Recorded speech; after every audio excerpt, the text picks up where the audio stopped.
Welcome to the Destiny Awakening Interviews, a podcast with Andrew Wayfinder and his guests, bringing you powerful insights, inspiration, and ways to break free, live life your way, and make a difference in our changing and challenging world. So, hello everyone, and a very warm welcome to another edition of the Destiny Awakening Interviews. I'm Andrew Wayfinder, and I'm joined today by Stephanie Wachman, CEO, speaker, author, coach, and strategist. And a very warm welcome to you, Stephanie. And where are you hanging out today? Today I am hanging out in Denver, Colorado. Beautiful and sunny. Okay, so are you a skier or an outdoors person? Well, as a matter of fact, I am both. And just to show you really quickly what is going on here today, I've got my mountain bike hanging out there. So Nice. I will be riding in Colorado in the foothills right after this interview. Oh, great. When I was younger and crazier, I did a lot of mountain biking. I love it, and I am probably too old for it, but I still love it. Mhm. Yeah, not much mountain biking in London, unfortunately. Yes, there is actually. Well, you have to go to the country, but yes, Oh yeah, there's a no. lot. There's great stuff in the country, but in the actual city, it's No. dodging buses. Oh Uh, God, no. okay, well, let's get on to your work and your experience. Sure. So Stephanie Watchman is the CEO of Simtree Strategies, an international speaker, Fortune 500 executive coach and strategist, who's worked with leaders at companies like FedEx, KPMG, Ali Law, Dish, the Colorado Bar Association, and many more. As an expert in communications, executive performance, time and stress management, Stephanie helps organizations create high trust and high impact work environments through her coaching, training, and consulting services. She works especially with emerging and established leaders, especially in law firms, to develop the confidence, knowledge, networking, rainmaking, and leadership skills that promote their career growth and expand their organization's performance and results. Born in Montreal, Quebec, and a graduate of McGill University, Stephanie's also written 2 books, Own Your Time and Sell Without Being Salesy, and is the host of the Glass Gavel podcast. So thank you, Stephanie, for your time today. And our topic is going to be manage stress, manage distraction, increase productivity.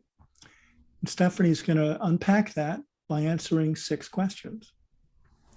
So the first question, Stephanie, who is your ideal client and what's the transformation your work helps them achieve?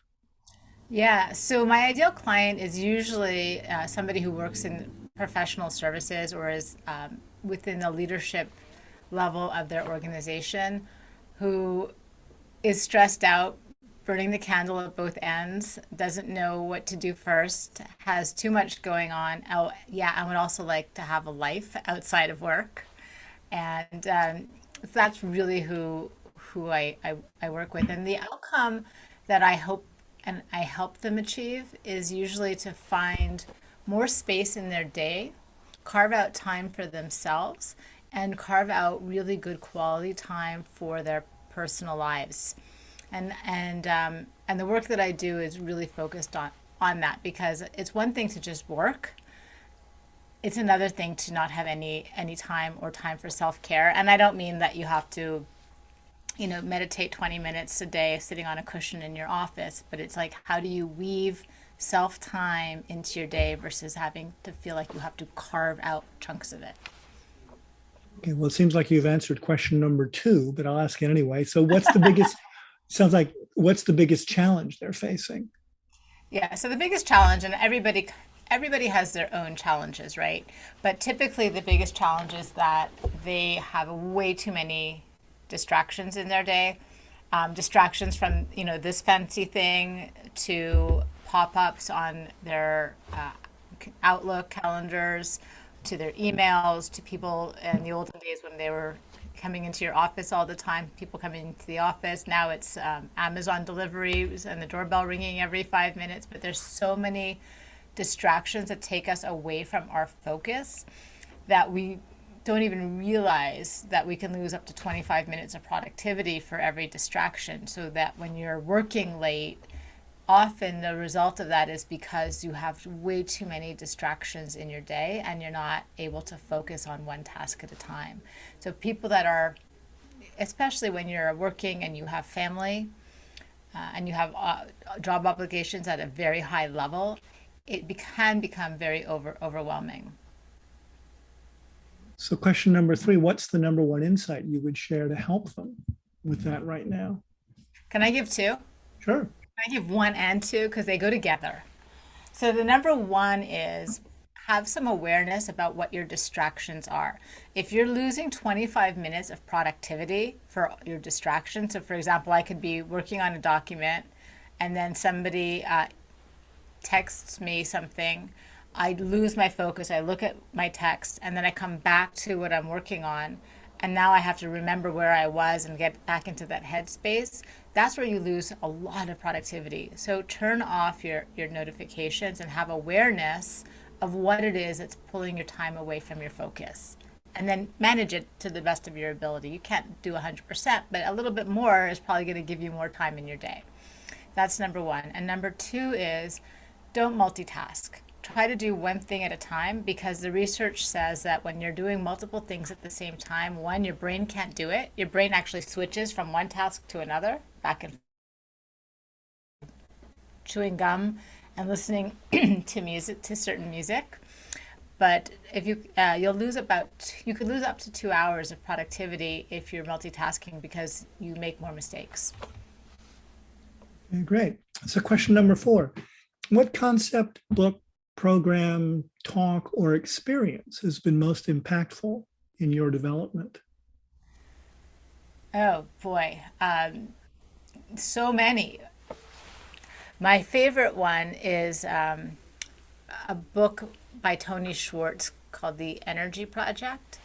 And really, they do a lot of research into napping at work and the benefit of taking brain breaks.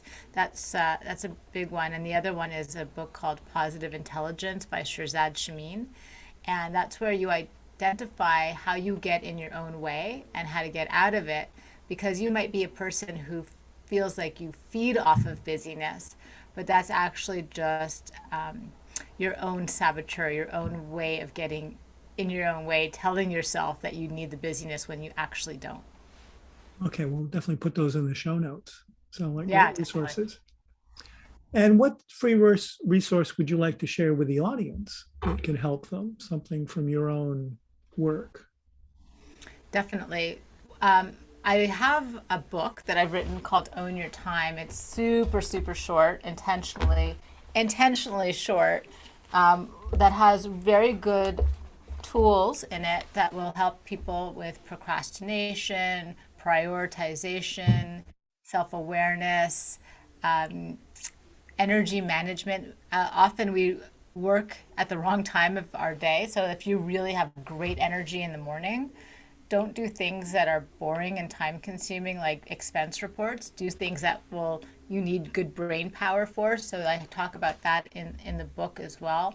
It's a really good resource for people to use as a tool to help them get through the day more productively, with more energy and with less stress. And also I have a YouTube channel that has tons of time management tips on it, like 30-second tips, because if you're short on time, you can't spend hours watching my stuff.